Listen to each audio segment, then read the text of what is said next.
In this video, I will guide you how you can write more than 10 digits in Excel.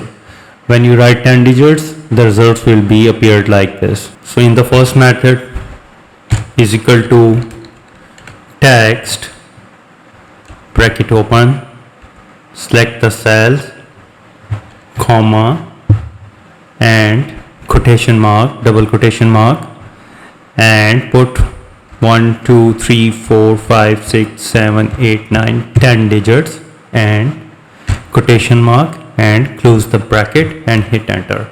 And this is the, you can type 10 digits in Excel with the formula. In the second method, you need to put single quotation mark and type 10 digits 1 5 4 3 6 7 8 9 0, and here this is the method without formula.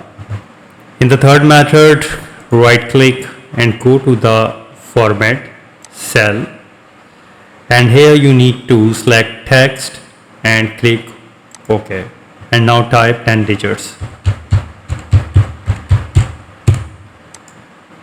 and here you can see that.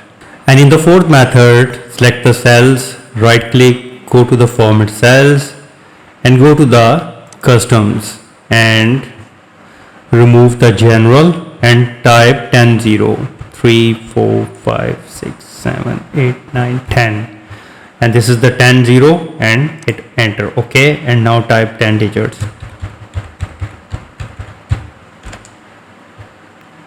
and here you can see that. So with these 3-4 methods, you can easily write more than 10 digits in Excel.